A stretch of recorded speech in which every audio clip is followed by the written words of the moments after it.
6 years ago, the administration unilaterally chose to engage in warrantless surveillance of American citizens without court review.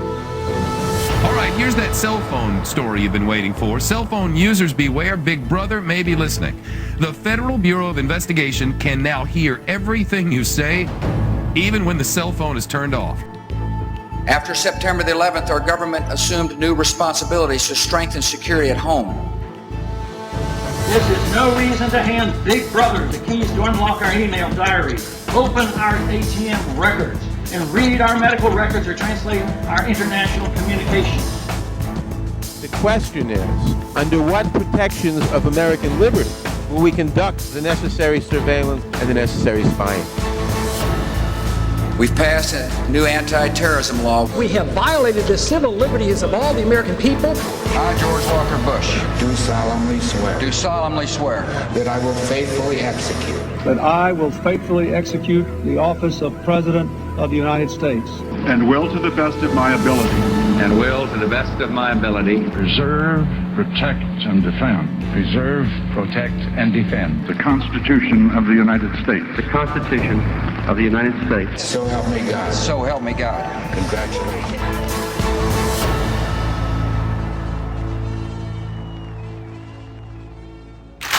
An attack on one is an attack on all. It's an illegal search and seizure when we're followed without committing a crime. And we've gotten to a point where, under the pretense of preventing every crime possible, they are taking every one of our freedoms away. The tragedy of 9/11 was not just that those buildings came down. The tragedy is that we so quickly surrendered things that define us. And when you ask, well, did Al-Qaeda change America? No, it would have been even better if they had done it. It's much worse that we've done it.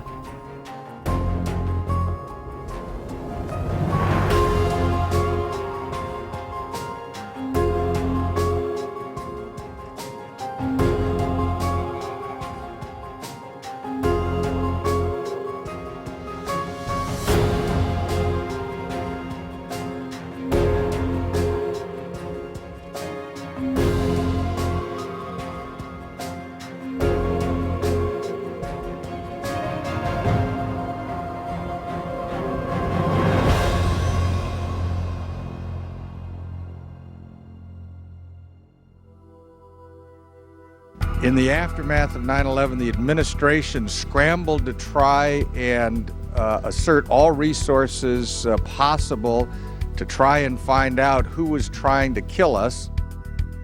Give us a weekend to read it, and let's take it up Monday morning. Hey, I'll come in and vote at 7 o'clock on Monday morning if it's that urgent. It's become common knowledge that no one in the U.S. House of Representatives read the USA Patriot Act before allowing the bill to be signed into law. What's less known about this controversial piece of legislation is who wrote it. The USA Patriot Act was authored by one man, a Mr. Viet Dinh, a self-proclaimed attendant to freedom. Mr. Dinh was born in communist-controlled Saigon, Vietnam. When he was only 7 years old, his father would be arrested and placed in a re-education camp. 8 years later, the family would be reunited in the United States, the country that they now call home. Mr. Dinh would graduate magna cum laude from Harvard University in 1990. He served as special counsel to Senator Pete Domenici for the impeachment trial of President Clinton. And in 2001, when the Patriot Act was drafted, Mr. Dinh would be the Department of Justice's head of the Office of Legal Policy, directly advising President Bush on constitutional matters pertaining to these new laws. Although the official number released from the Department of Justice put the count around 500, an estimated 5,000 people have been unconstitutionally detained by this country under provisions of the USA Patriot Act, making it legal to arrest and detain persons without the involvement of attorneys, the need for probable cause, or the filing of formal charges. How did this draconian law get passed in the first place? It's very simple. We were scared and we were helpless. Do you believe, first of all, that they will be successful in bringing these markets back Monday? We do not have any evidence that links the anthrax case in Florida to the New York matter. Osama bin Laden may just be part of a global tentacle, that there may be many more organizations and countries involved. The USA Patriot Act encompasses 30 years of spying legislation, and not the good kind. These were laws that the Congress had declared unconstitutional for over 30 years because they violate core American principles and the Constitution. But after September 11, a helpless and frightened Congress would take the first steps in allowing Viet Dinh's USA Patriot Act to invade the lives of every single American. While it's not a crime for someone outside of Congress to author legislation, especially related to special needs, it is not proper constitutional procedure for a bill that has been hammered out with conference of both parties and in both houses to be switched in the early morning hours with a bill prepared by lawyers from the executive branch. The original Patriot Act was drafted and agreed upon by both Republicans and Democrats, and by both the House and the Senate. But at the very last minute, the original version was switched with the White House-approved Viet Dinh version of the bill. Under the cover of darkness, the president would have his substitute bill printed at 3:45 a.m., only hours before the House vote scheduled for that same morning. Out of 435 representatives, not one person would read the USA Patriot Act before voting in favor of this substitute bill. This is still warm. It just came off the Xerox machine. This isn't the bill that was adopted by a unanimous 36 vote majority of Democrats and Republicans of the Judiciary Committee. These are critical issues. This is what we're fighting for. These are our civil liberties. The question becomes, did a unanimous number of U.S. representatives violate their oath of office by blindly signing off on a 300-plus page bill they had never seen before, much less read? Frankly, these members of Congress did not hesitate to pull the trigger on civil liberties. I mean, even though Congress is in control of the Republicans, take a look at the votes. Most of these things passed with huge Democratic support. These constitutionally fatal bills would be contrived and set into motion equally by both political parties, and the ideology of their attacks would be defended to its death. To those who scare peace-loving people with phantoms of lost liberty, my message is this: your tactics only aid terrorists. There are 27 amendments to the U.S. Constitution. Of those, the first 10 amendments are known as the Bill of Rights, our most guarded freedoms, set in writing and signed by true patriots to the United States of America. This law decimates our Bill of Rights. The USA Patriot Act passed overwhelmingly in both the House and the Senate, giving the Bush administration full authority under the law to violate the most fundamental principles outlined in our Bill of Rights, the right to privacy. America's right to privacy ended on October 26, 2001, with the signing of this bill. First Amendment. Congress shall make no law abridging the freedom of speech. The Patriot Act requires that librarians turn over the reading records of the library's patrons at the unwarranted request of the FBI. Cooperation is mandatory, and under penalty of imprisonment, the librarian may not reveal the existence of the FBI's request. What happened to our basic right to privacy if we can no longer read a book or scan the internet in this country without Big Brother taking a sneak peek over our shoulders? The terrorists know this law exists. Are we to believe that this law actually catches would-be terrorists?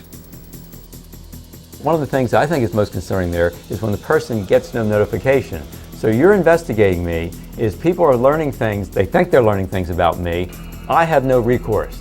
I don't even have a right because I don't know about it. Everyone in the world, everyone in the country can think I'm a terrorist, and I can't do a thing about it because I don't know they think that. They can't tell me. Fourth Amendment. The right of the people to be secure in their persons, houses, papers, and effects. The Patriot Act allows for the illegal search of your home and property without your knowledge or consent, and completely without a search warrant or probable cause. Certain provisions in the USA Patriot Act, like the aptly nicknamed sneak and peek provision, allow law enforcement officers to secretly enter any home in the United States for the purpose of surreptitiously gathering computer files, reading materials, and any other information about that person learned from an illegally conducted examination of their private property. Do you have anything to hide? The truth is, everyone does. The question is, do we trust any administration to not use these extraordinary powers against their political enemies? And what if you or I were one of these political enemies? All of these people on the Hill who say that they believe in strict construction and they believe in, they don't like liberal interpretations of the Constitution. Well, the Constitution here says you need probable cause for a crime, and yet they routinely ignore it. Why? Because they want to.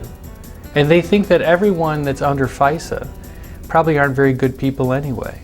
Well, you know what? We don't know who those people are. They could be any one of us. That's the problem.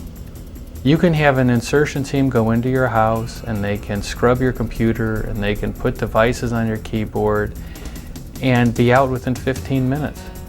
And you'll never know that you were denied one of the most precious things that define Americans, which is privacy. The Fifth Amendment guarantees that no person shall be deprived of life, liberty, or property without due process of law. The Patriot Act makes it completely legal for anyone to be incarcerated indefinitely, without the right to a lawyer, without the ability to face your accusers, without access to the courts and judges, and completely without any form of due process guaranteed in the Bill of Rights. This in effect violates the Sixth Amendment, which guarantees every person the right to a speedy and public trial, and the Eighth Amendment against cruel and unusual punishment. And if you can be incarcerated indefinitely for 1 year, 2 years, 10 years, are you not being punished?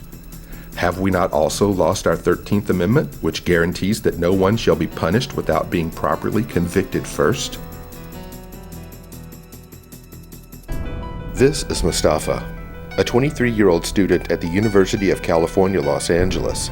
For now, we're going to refer to him as Mo. This is Mo. Mo was minding his own business at a UCLA library. He was approached by a community service officer and asked to show his student ID. Mo said, "No thank you." This is what happened next. Don't touch me! Don't touch me! Stand up! Stand up!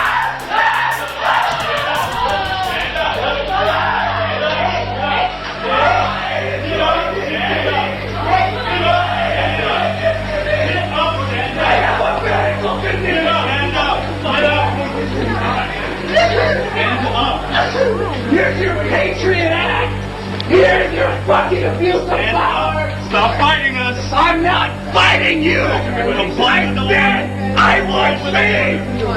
I said I would leave!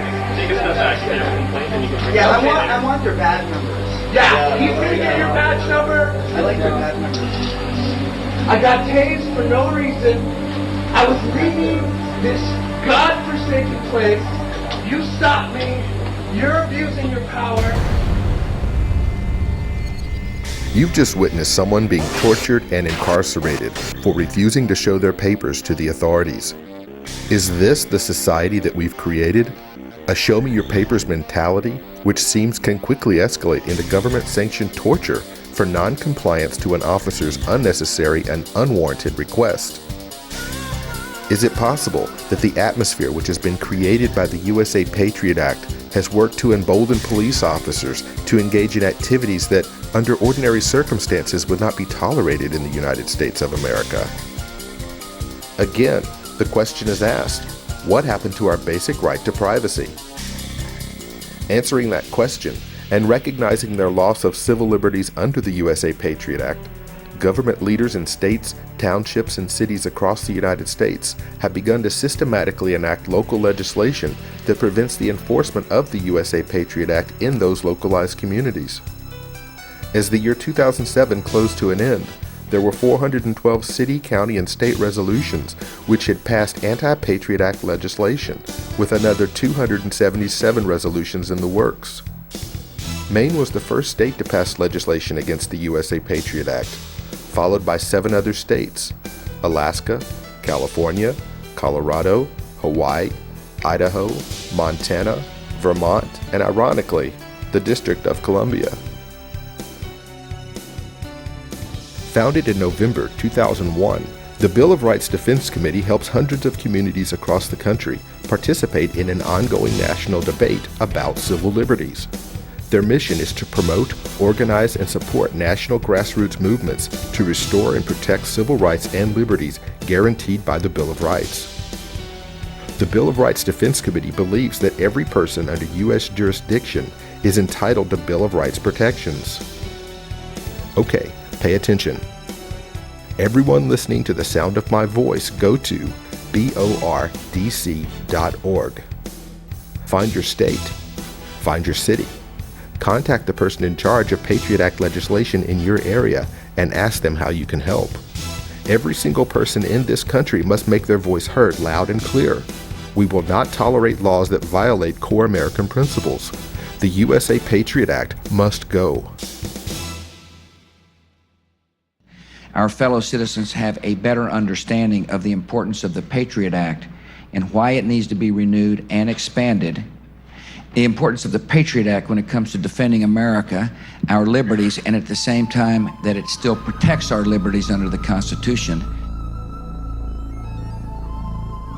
Over the summer of 2005, with open eyes and with full knowledge of the blatant disregard for the U.S. Constitution, both the House and the Senate voted to extend the USA Patriot Act, broaden its scope, and make most of its provisions permanent. This legislation is essential not only to pursuing and punishing terrorists, but also preventing more atrocities in the hands of the evil ones. It only took 262 Republicans and 77 Democrats to kill the U.S. Bill of Rights.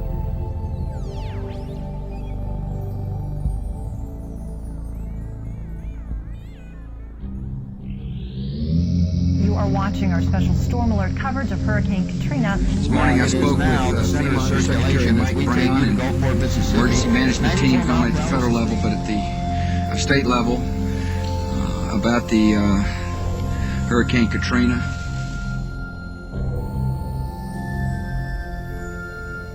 No one will be able to be armed. We will take all weapons. No one will be able to be armed. We will take all weapons. Police department! Police department, anyone home? All of a sudden, they were banging on the front door, the side door, and the back door, and they said, "Let us in." I said, "It's not even loaded," and I dropped it on the floor. You got a gun? Well, they punched me in the face. Look at my black and blue marks. Look at what they did to me. At the direct orders of New Orleans Mayor Ray Nagin, the New Orleans Police Department, the National Guard, DEA, ATF, and U.S. Marshals began breaking into people's homes at gunpoint, confiscating lawfully owned firearms, and in many cases, evicting the residents from their own homes. Most Americans believe that of all their civil rights, the one that they would never have to fear losing would be their Second Amendment right to keep and bear arms. However, in the wake of a declared state of emergency, when gun confiscation can legally take place, how do you draw the distinction between disarming law-abiding citizens and the true criminals at large? And an even better question is, how do you justify removing someone's only line of defense in a time of true crisis where ownership of a firearm may become your only way of defending you, your family, and your property from death and destruction?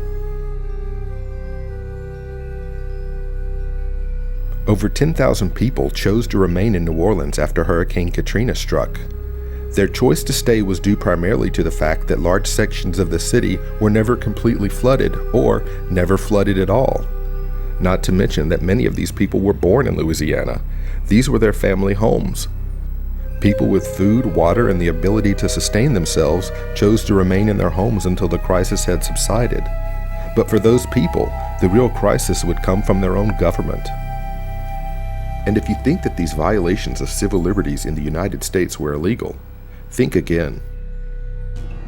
Executive Order 10990 allows the government to take over all modes of transportation and control the highways and seaports. 10995 allows the government to seize and control the communications media.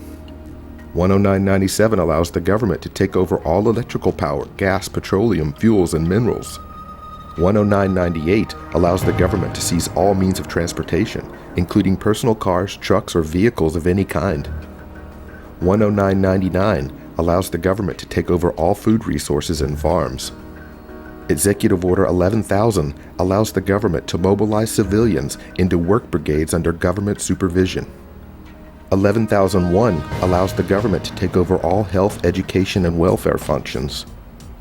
11,002 designates the Postmaster General to operate a national registration of all persons. 11,003 allows the government to take over all airports and aircraft, including commercial aircraft. 11,004 allows the Housing and Finance Authority to relocate communities, build new housing with public funds, and designate areas to be abandoned.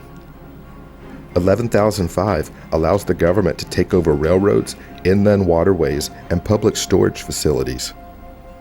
11,921 gives the Federal Emergency Preparedness Agency the authority to take over all banking institutions in the United States.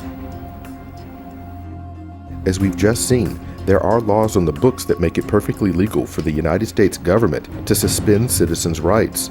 However, if we look to the founding documents for guidance, we'll find that it's not our government that bestows these rights upon us in the first place. According to the founders, all of our rights are unalienable. So what does that mean? According to Webster's dictionary, the definition of unalienable is not capable of being transferred to another, or in layman's terms, non-negotiable, not to be forfeited, or birthright. How much plainer can it possibly be? Our founding documents tell us that these rights cannot be transferred or taken away by anyone, not by any person, not by any government. So if the government passes laws that violate the Constitution, how can they enforce those bad laws? It's very simple. We let them do it.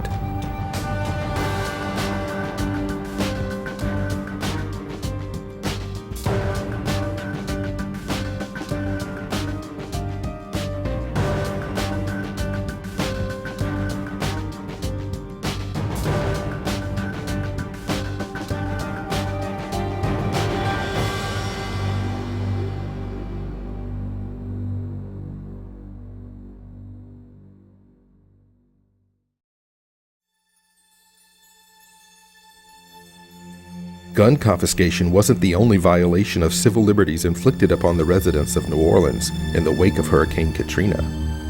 One of the last escape routes from the city was this bridge, leading from New Orleans to the city of Gretna.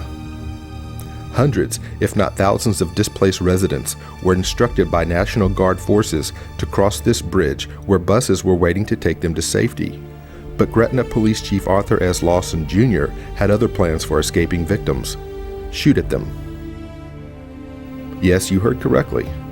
Police Chief Lawson made the decision to set up a human blockade of armed officers to turn back fleeing refugees by firing warning shots into or near the escaping crowd, causing them to scatter and flee back into the city from which they were trying to escape. So first they take your guns, then they start shooting at you. Would it make any difference to you to know that the majority of people trying to cross the Gretna Bridge were African Americans? No justice! No peace! Get the police off my street! One more time, no justice! No peace! Get the police off my street! No justice! No peace! Get the police off my street! No peace! Get the police off my street! Another potential violation of the Constitution in the Katrina matter is the stationing of active U.S. troops throughout the city of New Orleans. Many people may be surprised to find out that it's illegal for U.S. troops to work in collaboration with state, city, and local police departments to enforce domestic laws. This law, known as the Posse Comitatus Act, was passed on June 16, 1878, and was designed to prohibit federal military personnel and units from the United States National Guard under federal authority from acting in a law enforcement capacity within the United States, except where expressly authorized by the U.S. Congress.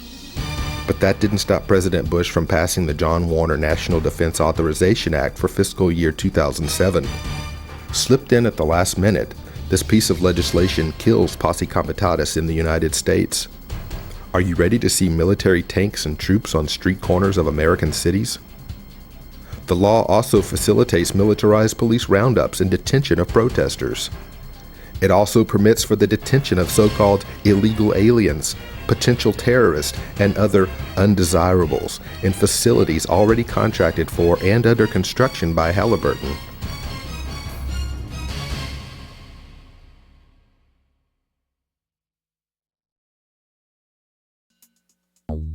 Whether you blame the inadequate funding of Louisiana levee projects, or the lack of action on behalf of the Secretary of Homeland Security, or the Director of the Federal Emergency Management Agency, or the Governor of Louisiana, or the President of the United States, the bottom line is over 1,500 people died in New Orleans. The civil liberties of all the citizens of a major metropolitan city were trampled upon by restricting their movement and confiscating their lawfully owned firearms. And thanks to the John Warner Act, the President of the United States now holds solely in his hands the power to put U.S. troops in U.S. cities for any reason he deems as a public emergency, and for the express purpose of suppressing public disorder. And speaking to the topic of suppressing public disorder, clergy response teams were employed in the aftermath of the New Orleans disaster. The first directive that these pastors were mandated to preach to their congregations was a passage from Christian scriptures, Romans 13. This is the same passage that German pastors preached to their congregations to subdue potential uprisings at the beginning of World War II. Romans 13 states, "Everyone must submit himself to the governing authorities, for there is no authority except that which God has established." There can be no doubt that the founders of this country were overwhelmingly influenced by the teachings found in Scripture. And as a result, those philosophies profoundly influenced our founding documents and laws. Okay, I'll go with that. The United States was founded in the name of God. But please keep in mind that that was over 200 years ago. The shape of the U.S. political system has been manipulated to serve corporate needs and corporate interest over the will of the people. I seriously doubt that a man who calls the U.S. Constitution a goddamn piece of paper has our best interest in mind. Perhaps the question we should be asking before we voluntarily submit to any government is, which God does this government serve?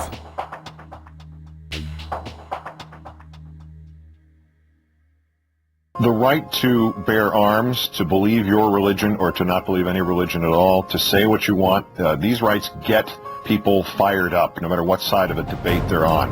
Is not habeas corpus essential to all of them? You don't have that, no matter what the Second Amendment says? That's right. Actually, habeas corpus, all those rights are meaningless, because it's habeas corpus that allows you to get to a court who can hear your complaint.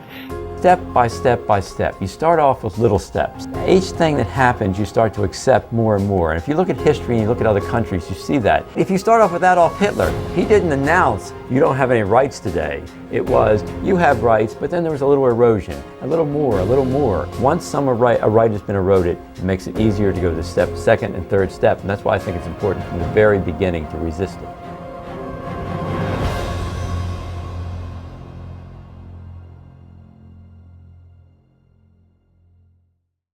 September the 11th for them was a bad day.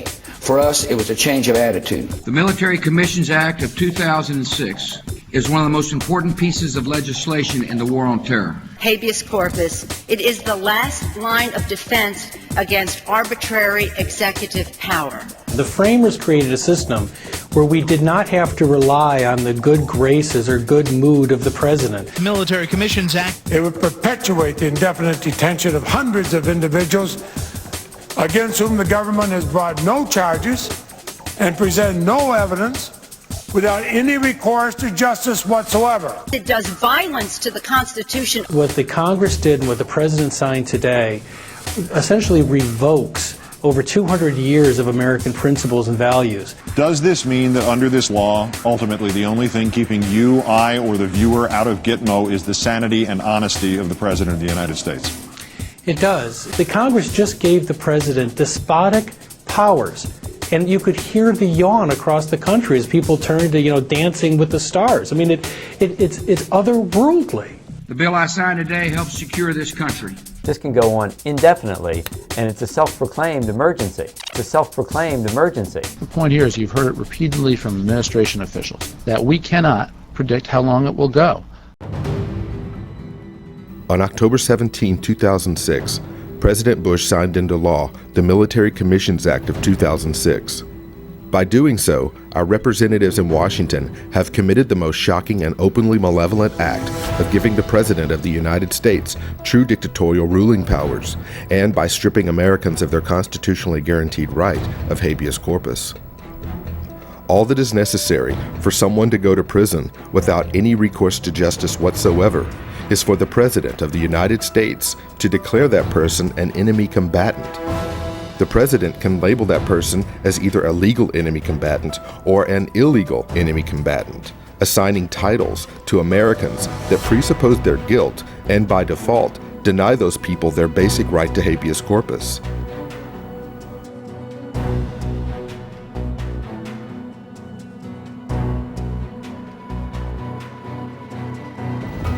Adopted in 1787, the U.S. Constitution specifically states that the privilege of the writ of habeas corpus shall not be suspended unless when in cases of rebellion or invasion the public safety may require it.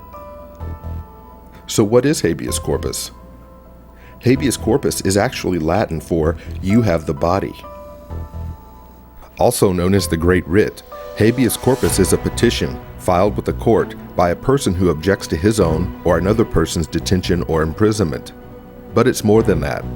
In family law, habeas corpus allows children who've been wrongly removed from a parent or a guardian to be returned to that parent or guardian. If you go to jail for any reason, habeas corpus is your get-out-of-jail-free card. It prevents jurors from being imprisoned for returning a verdict that the presiding judge may disagree with. And up until October 2006, it prevented the President of the United States from being able to secretly lock up anyone and throw away the key on his sole authority. Vested with the power to remove any citizen's right of habeas corpus, the President of the United States arguably has more power now than the King of England did at the time of our revolution in 1776. I disagree with your assertion of unchecked power. If this were a dictatorship, it'd be a heck of a lot easier. Just so long as I'm the dictator. Well, when the president does it, that means that it is not illegal. No one, no president, should ever be given the power to call someone an enemy combatant, make a phone call, and have that person locked up until further notice. So what gave the president the notion that he could do this in the first place? On the authority of one man, Attorney General Alberto Gonzales, the President of the United States, twists words and redefines them to his own executive benefit. Everyone remembers how President Bill Clinton attempted to redefine the word sex in order to hide his extramarital affair with Monica Lewinsky. While my answers were legally accurate, I did not volunteer information. President George W. Bush, on the other hand, would take the redefining of words to a whole new level. Included in the Military Commissions Act of 2006 is the government's new definition of torture. We were using techniques like isolation, sleep deprivation, inducing hypothermia, using military working dogs. We used strobe lights and loud music for sensory overload. These things are all violations of Geneva Conventions for enemy prisoners of war. So is waterboarding constitutional? I don't know what's involved in the technique. If waterboarding is torture, torture is not constitutional. If it's torture, that's a massive hedge. As I've said before, the United States does not torture. It's against our laws and it's against our values. It's been reported that with Khalid Sheikh Mohammed, he was what they call waterboarded. I'm not going to talk about techniques that we use on people. It's against our laws and it's against our values. All of the government's documents, all of the White House documents go to this issue of redefining torture in a way that we don't define it in the United States or in the world. And that definition says torture only occurs when someone's at the risk of immediate full organ failure or death. Our defining moment came in 1787 when we defined ourselves in a constitutional document that committed us to the rule of law. And what would happen here if we embraced torture at the President's invitation would be to redefine ourselves. And we will become something that we have long fought against. The Military Commissions Act gives the President absolute power to decide who is an enemy of our country, to imprison those people indefinitely without charging them with a crime, and the ability to define what is and what is not torture and abuse. It also retroactively protects the President from prosecution for having issued orders to illegally torture prisoners in his own possession. How can we expect our leaders in Washington to obey the U.S. Constitution if they don't even know the U.S. Constitution?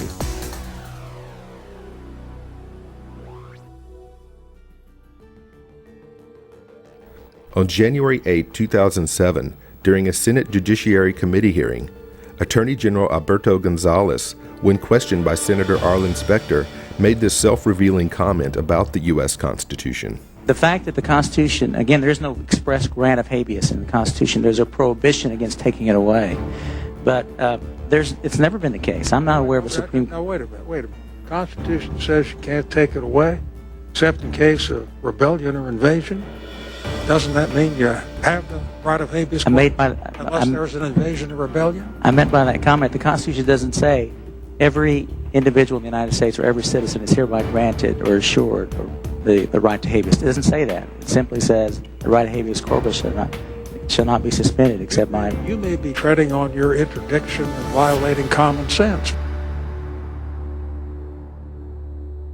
11 U.S. senators sitting on the Judiciary Committee voted in favor of the Habeas Corpus Restoration Act of 2007. 10 of them Democrats, including Chairman Pat Leahy, joined by the committee's ranking Republican Arlen Specter. In a stunning political move, an American presidential candidate, Sam Brownback of Kansas, actually joined 7 other Republican senators in voting against habeas corpus. Okay, it's your turn again. Want to see habeas corpus restored to the U.S. Constitution? Go to www.senate.gov. Click the Senators button.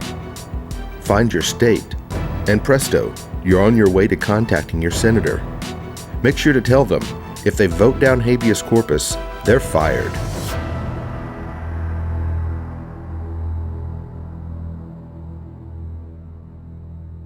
In April of 2007, Representative Jane Harman introduced one of the most terrifying bills ever to make its way onto the House floor. The Violent Radicalization and Homegrown Terrorism Prevention Act of 2007 amends the Homeland Security Act of 2002 and seeks to add provisions pertaining to the prevention of homegrown terrorism. The bill's focal point is centered on terrorism by individuals born, raised, or based and operating primarily in the United States. H.R. 1955 specifically targets the civilian population of the United States and makes having certain thoughts a crime. What do we want? Truth now! What do we want it now? This bill makes it a crime for the people of the United States to have certain thoughts floating around in their head that may be contrary to the conventional wisdom of the current administration. Are you a terrorist? You just might be. As defined in the bill, homegrown terrorism is a term meaning the use, planned use, or threatened use of force or violence by a group or individual. I think we can all agree that preventing violence is a good thing, but the red flag being waved in front of our faces actually comes from the use of the word force. According to the American Heritage Dictionary, the word force is defined as the capacity to do work or cause physical change, intellectual power or vigor, especially as conveyed in writing or speech, a capacity for affecting, influencing, or persuading the mind or behavior. Here's where you really begin to understand what the bill is attempting to regulate. Let's read the bill's intended uses and substitute the word force with the actual definitions. Homegrown terrorism is a term meaning the use, planned use, or threatened use of intellectual power or vigor, especially as conveyed in writing or speech. Homegrown terrorism is a term meaning the use, planned use, or threatened use of persuading the mind or behavior of another person. According to the bill, you might be a terrorist if you use or plan to use your powers of persuasion to change someone else's mind, either through writing or through speech. Can anyone say 1984? This bill makes anyone into a terrorist for simply aspiring to affect political, religious, or social change. Anyone attempting to think, teach, or promote concepts that challenge conventional thinking or popular wisdom would be labeled and dealt with as criminals. My question for our legislators is who gets to decide what's a thought crime? Will the definition of thought crimes change from administration to administration? Will the people of this country be sentenced to death or merely imprisoned for questioning the conduct of their leaders in Washington? If signed into law, this piece of legislation will single-handedly strip Americans of their most essential birthright that we have, the freedom of conscious thought. The very foundation upon which our First Amendment is grounded is being uprooted at the core. H.R. 1955 sets the stage for the outlawing of protest of any kind in the United States and seeks to criminalize the very conception of thought itself. Any piece of legislation that seeks to invade and regulate the thoughts of the people of the United States needs to be booted out the front door of the Capitol building along with the person who introduced it. If you agree that your brain belongs to you, please join us in contacting the House of Representatives and voicing your opinion. Go to www.house.gov. Just enter your zip code and click Go to find your representative. Make sure to tell them that you oppose H.R. 1955, and the next time you see Representative Jane Harmon, please tell her she's fired.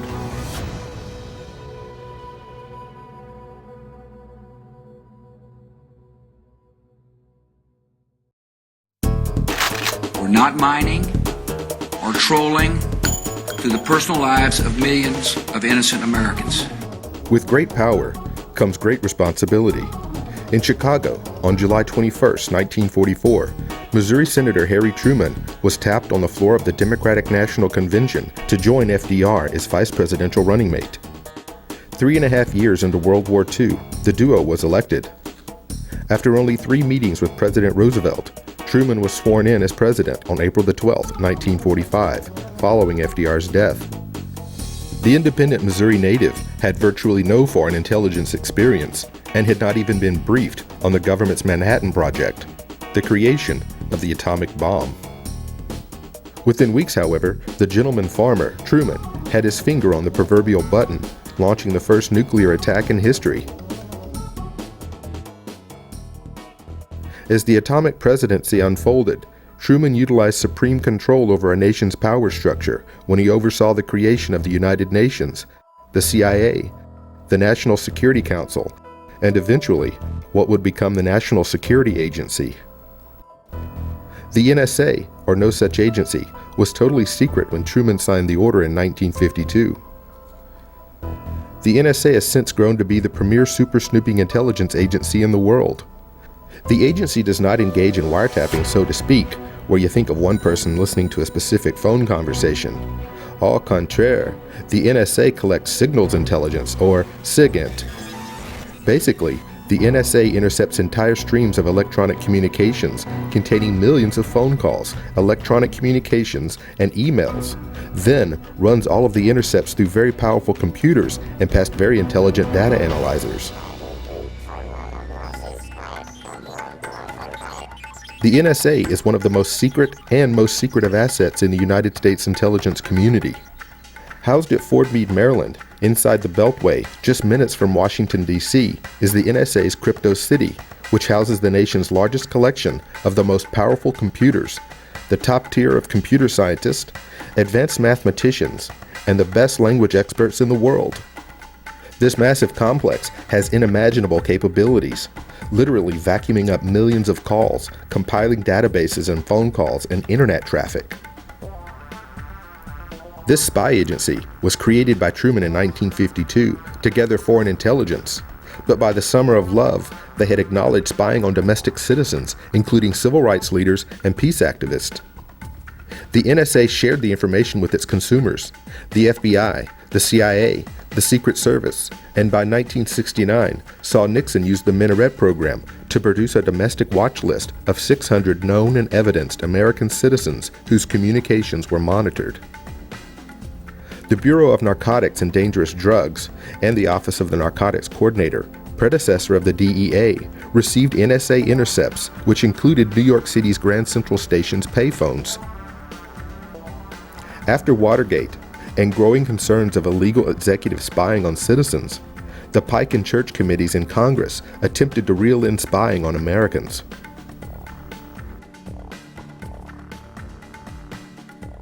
Senator Frank Church of Idaho held executive hearings over the late summer and fall of 1975, and then held public hearings beginning October the 29th with the first ever public testimony by an NSA director. The hearings and subsequent congressional latitudes lead to the creation of the Foreign Intelligence Surveillance Court in 1978. FISA, the Foreign Intelligence Surveillance Act, created a secret court. Yes, you heard correctly. FISA created a secret court. The Foreign Intelligence Surveillance Court is a court that meets on the top floor of the Justice Department building. Its rulings are rarely published, and only the government has the right to petition these secret court proceedings. The judge in the secret court has no discretion to deny the request, and the recipient of the court's order is barred from telling anyone about the order except those necessary to its execution. So the government can get a secret warrant from a secret court in a secret building, and then it can get all of your secrets.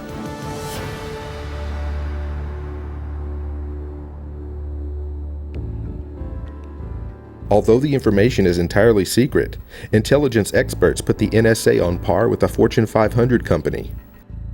The government won't divulge NSA employee numbers, but estimates are more than 38,000 worldwide now work for the agency. The LA Times recently reported $43.5 billion is spent on the nation's intelligence. In keeping with requirements, Mike McConnell, the Director of National Intelligence, released intelligence spending figures. The figure represents spending on an array of intelligence activities, but the CIA and two other agencies account for the bulk of the budget. Those two agencies are the National Security Agency, which eavesdrops on phone calls and intercepts emails around the world, and the National Reconnaissance Office, which builds spy satellites. According to intelligence experts, these two agencies may account for as much as $10 billion each of the total spy budget. What would the NSA rank on Forbes? Just about on the same level as, say, an AT&T or perhaps a Verizon. You see, the NSA and one of its intelligence consumers, the FBI, have teamed up with these two major telecommunications corporations to spy on American citizens. There is strong evidence and compelling witness testimony that this is happening right now. The evidence is so strong, this matter is currently being litigated in the federal appellate courts. The fight is likely to end up before the nation's highest court.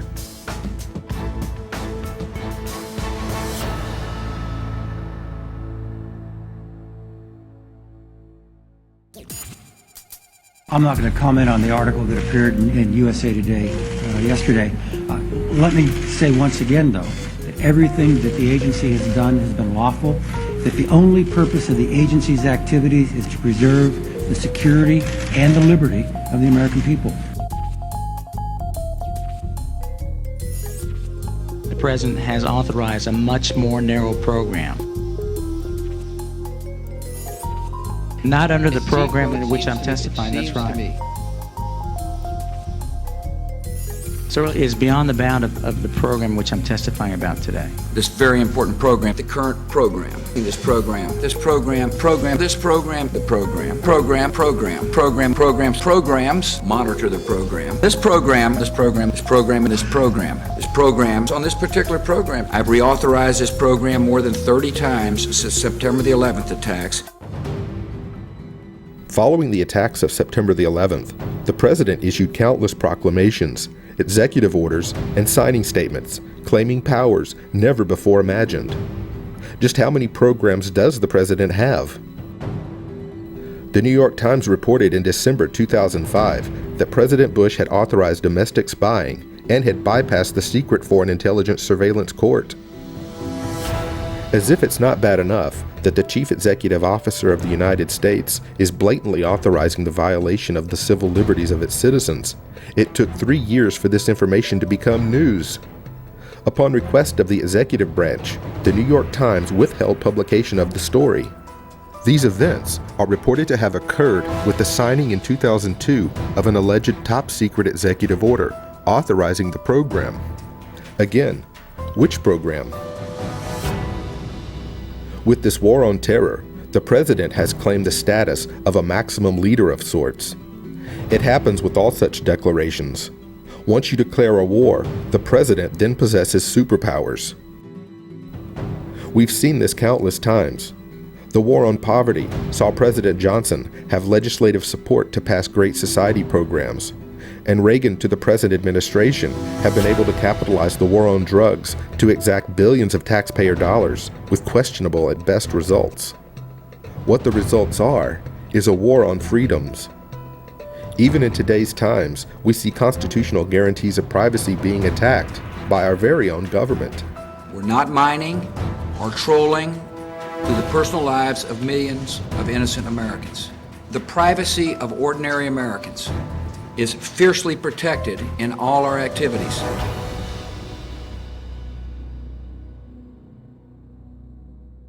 I was the one who brought forward some internal documents from AT&T which demonstrate an illegal installation, which I know from first-hand experience because I worked in that office. An installation that was installed at the behest of the National Security Agency, and its purpose was to tap into the prime internet cable track communications in San Francisco. And so they're basically tapping into the entire internet. To perform what they say they want to do, which is look at international traffic, none of this makes any sense. These installations only make sense if they're doing a huge, massive domestic dragnet on everybody in the United States. In 1886, Supreme Court Justice Joseph P. Bradley, delivering the opinion of the court, said this: "It is not the breaking of his doors and the rummaging of his drawers that constitutes the essence of the offense, but it is the invasion of his indefeasible right of personal security, personal liberty, and private property." As evidenced, the Supreme Court recognizes an individual's right to privacy, but what does the word privacy actually mean? The American Heritage Dictionary defines privacy as the condition of being secluded from the presence or view of others, the state of being concealed, secrecy. So when we think of privacy, what we really mean is the right to be concealed, or the right to secrecy. According to a recent Associated Press story on Donald Kerr, the principal director of national intelligence said there was a new definition of privacy. Privacy can no longer mean anonymity.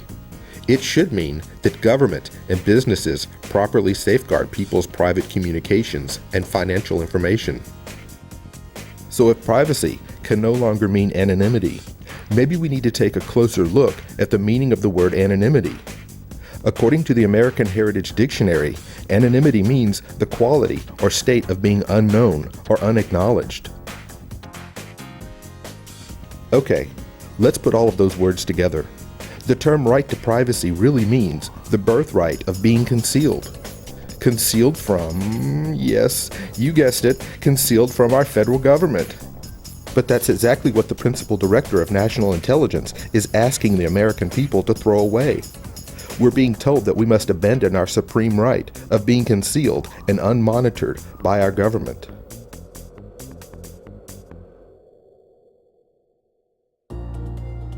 If tapping into major telecommunications hubs and siphoning off the daily conversations of millions of Americans wasn't bad enough, think back to just right after September the 11th.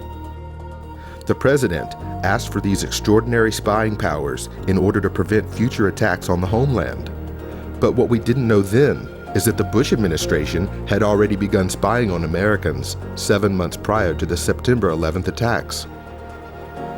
Shortly after the attacks, President Bush would ask Congress for legislation that would make his illegal spy programs perfectly legal under the president's new law.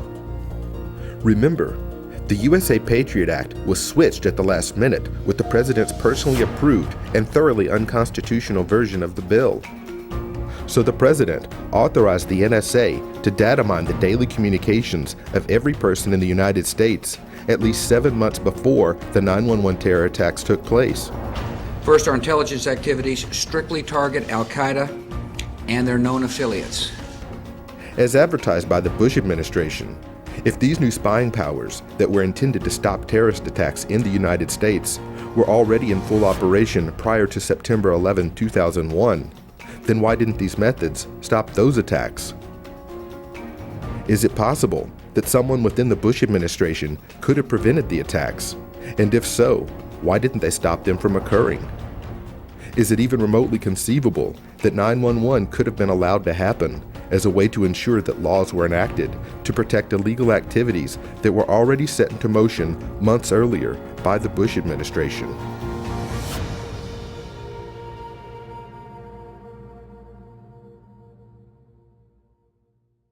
I have never, ever seen a Congress that seems so out of touch with its voters on both sides.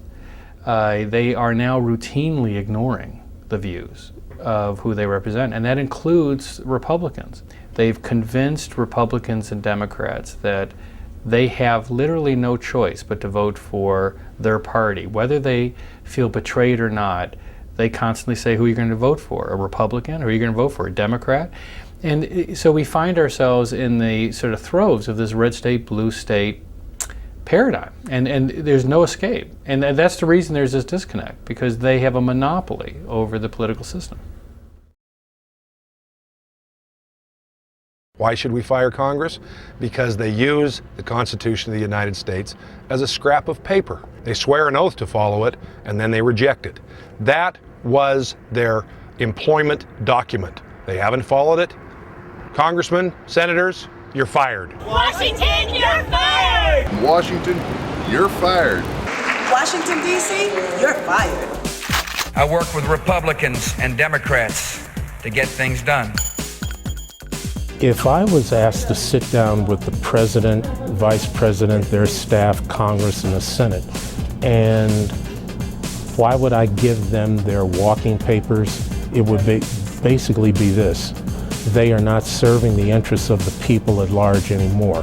When the Founding Fathers created the country, they didn't start with the Constitution. They finished with the Constitution. They started with the change. They started with getting the people in power who were causing problems out of power. The founders of this country weren't particularly interested in political parties. They called them the factions, and they thought they would be the destruction of the country. Firstly, I would get rid of every lobbyist in these United States. No more lobbyists. We've got to hold Congress' feet to the fire.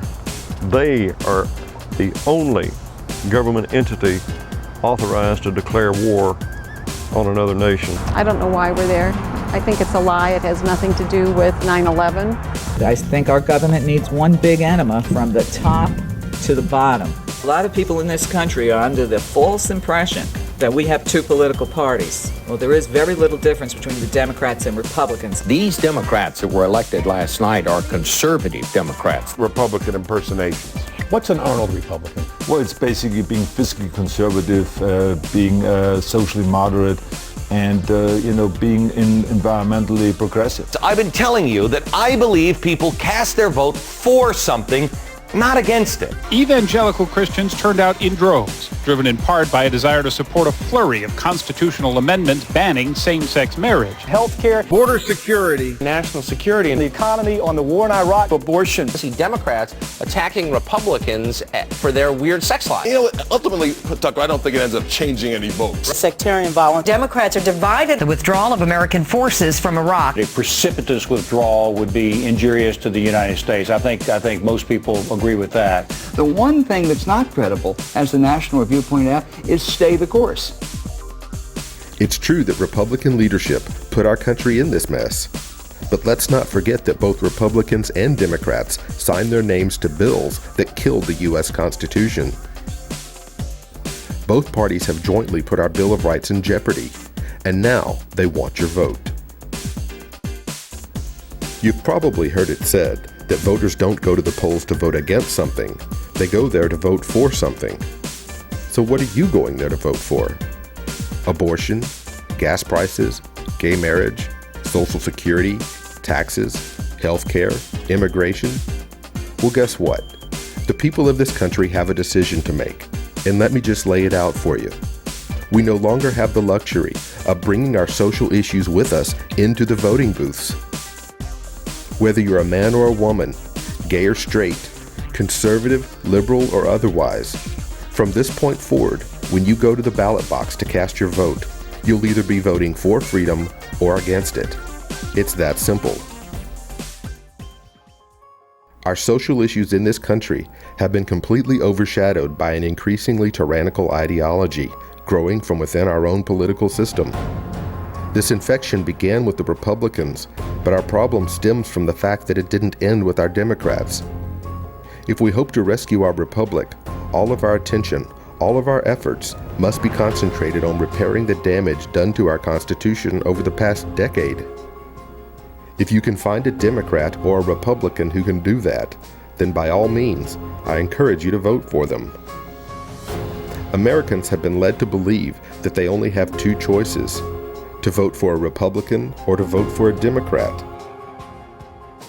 Any deviation is met with certain claims of wasting your vote. Well, let me ask you a question. If voting for a Republican or a Democrat yields the same disastrous blow to the U.S. Bill of Rights, aren't you wasting your vote anyway?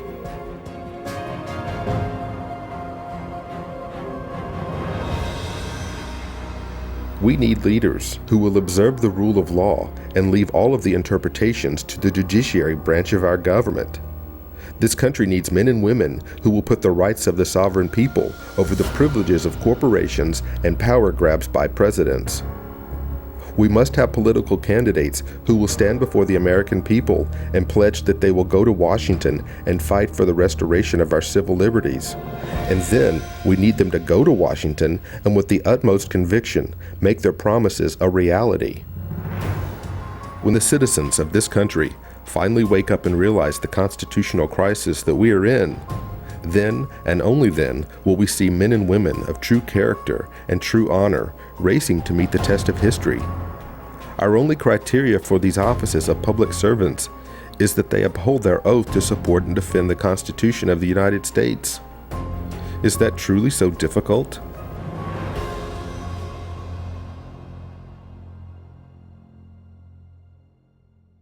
Run for office. We live in a representative government. Attorneys do not represent us.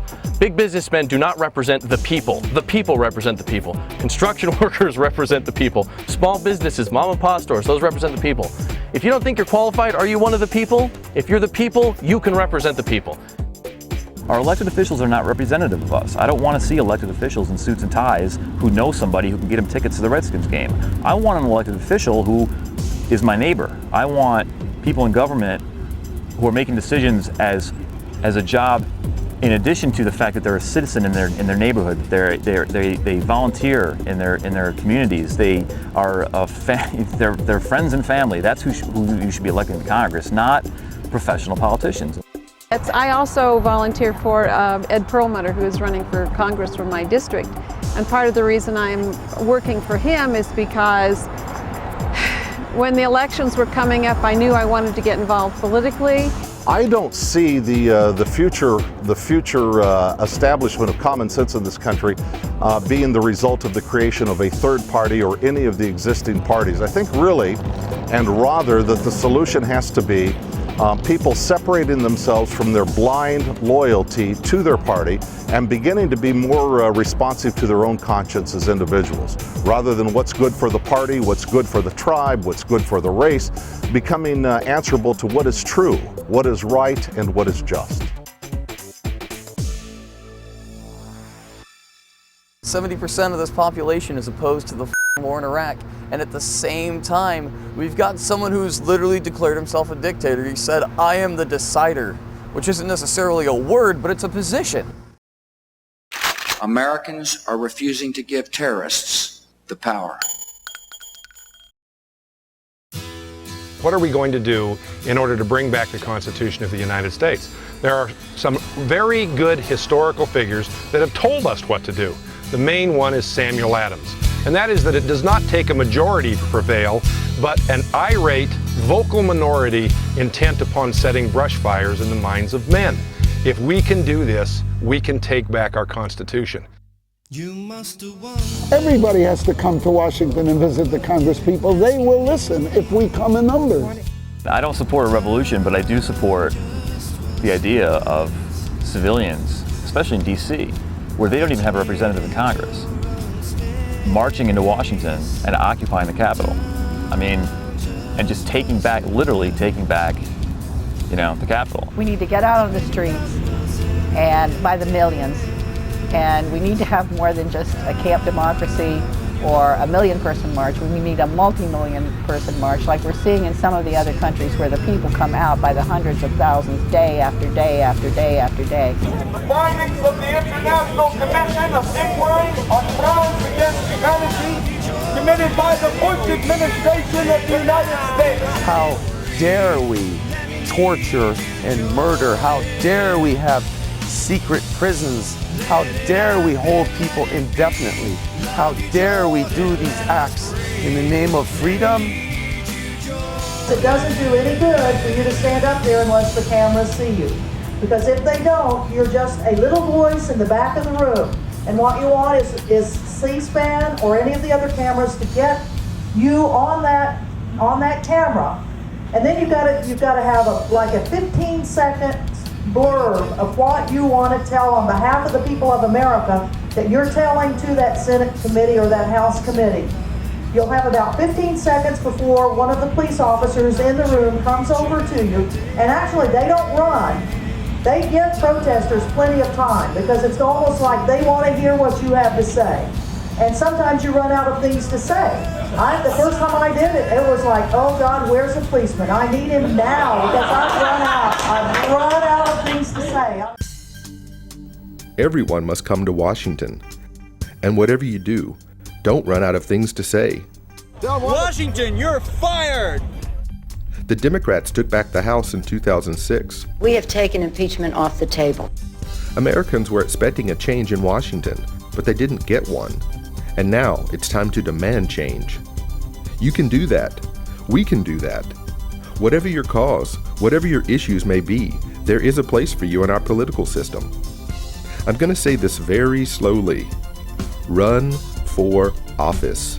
I'm Joshua Hansen, I'm 26 and I'm running for Congress in District 3 of Nevada. I got into all this craziness because I love my country and someone's got to do something about it. Are you one of those people who can do something about it? You can start by running for your local city council, or if you're more ambitious, think governor, think senator. And for those with a particular disdain for the life of a politician, my suggestion to you is find local groups and national organizations that you feel comfortable associating with. Here's just a few suggestions. Civilrights.org, the Center for Constitutional Rights, Not in Our Name, the Declaration of Peace, and the Bill of Rights Defense Committee. These websites maximize the power of the internet by bringing people together from all over the country. You use the internet to enable you to meet a wider group of people and to meet people in different areas that you wouldn't normally come into contact with, and that can enrich your life and help affect change. The internet is what brought this demonstration together today. Another very good place to start is by working with your local and city government to ensure that your rights are protected from the USA Patriot Act. You have to be the one to initiate the phone call. You have to be the one who attends the meetings, and you have to be the one who educates them. So does everyone have that? Run for office. Participate in a group. Get involved in your local politics. Now you're ready to do the next most important thing. Don't get all of your news from the mainstream media. Seek out alternative news sources. Again, the internet is a great place to start. Google your news topic or check out some of my favorite websites. Indie Media, Common Dreams, News with Views, Truth Out, Global Research, and Take Back Washington. And if you'd like to get your news from the television, consider streaming video over the internet instead.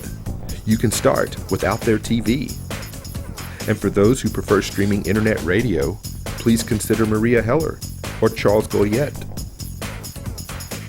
There's literally thousands of internet news sites, radio stations, and video news streams. These examples are only a few suggestions. Your goal is to break free from the mainstream press. Once you begin a steady daily regimen of the truth, you'll be far better prepared to choose your public servants in any election.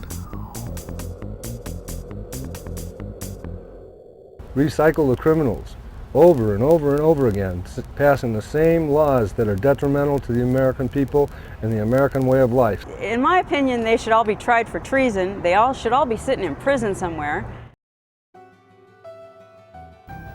Let us not forget, everyone in this country must be encouraged to vote their principles. There can be no doubt that health care and abortion and marriage rights are central to the concerns of many Americans. And yes, these are some of the most important issues of our generation. But if you let them guide your path at the voting booth, it could well damn this country to something that even George Orwell couldn't have imagined. You've only seen this in the movies or on TV. A cruel dictator ruling a country with an iron fist. Police checkpoints and random searches. Your papers, please. Here's a cold hard fact for everyone. Quietly being phased in over the next several years, eventually, everyone in the United States will be required to carry a national ID card. Yep, that's you and me. For the first time, every American will be required to carry papers in order to travel. Without the card, you will not be able to cross state lines, board an airplane, or enter a federal building. You'll also need the card to open a bank account or apply for any government-funded programs, including Social Security, Medicare, and Medicaid. In 1958, Supreme Court Justice William O. Douglas wrote that the federal government may not restrict the right to travel without due process.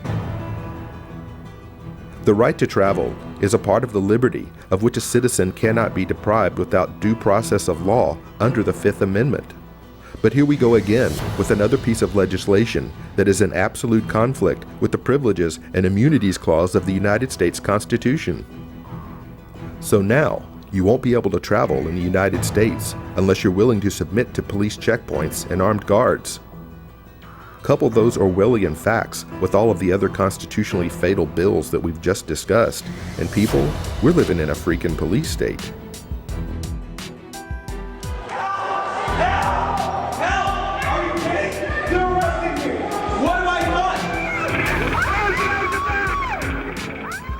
All of the lawlessness of Washington aside, if you pass bills that render the U.S. Constitution a worthless piece of paper, then your place is not in Washington, D.C.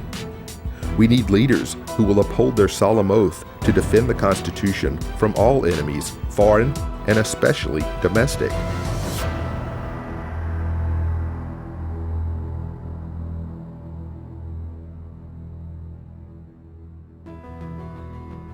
Fear is a wonderful thing to a politician, because when people are afraid of someone else, then they're not thinking about electing anyone else. They're creating wars and creating conflict in order to create contracts for the businesses who have interest in the government, and vice versa. So they're laundering our money and we're letting them do it. The troops stationed in 150 countries around the world are not protecting the American people. They're protecting the financial interests of multinational corporations and banks. We can do peace as well as we can do war. We need to get away. We need to be done with it. George Bush has dragged this flag through the sewer too many times. Justice must prevail, and treason must be punished. Clear examples for future administrations must be set now. Our Constitution does not allow you to spy on us, collect our weapons, and round up Americans on the word of any one man alone. The sovereign people of the United States must take back their Constitution now, or it will be forever lost. The free and unmonitored expression of ideas on the internet and in our homes must be protected at all cost. We must restore habeas corpus and posse comitatus. We must repeal the USA Patriot Act. We must mean it when we tell the world that we do not torture, and we must punish the guilty who have mutilated our Constitution, no matter which office they may hide behind. Washington, for the death of my comrades in arms, for the lies that you told this country, for your negligence in Katrina, for your wastefulness in spending, for the lack of jobs that are in this country right now, you're fired.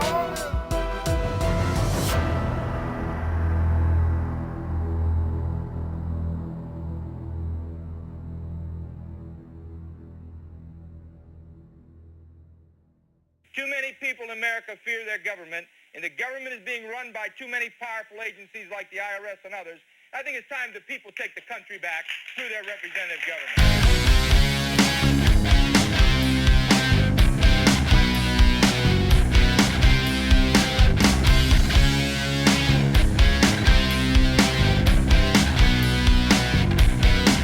Hey, Mr. Politician, living on that hill, living in that lap of luxury on we the people's bill.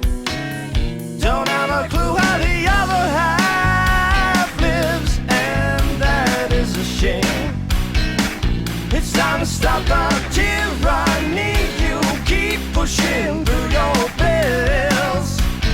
Going for a revolution, going for it now. It's time to save our Constitution while we still got the guns in our hands.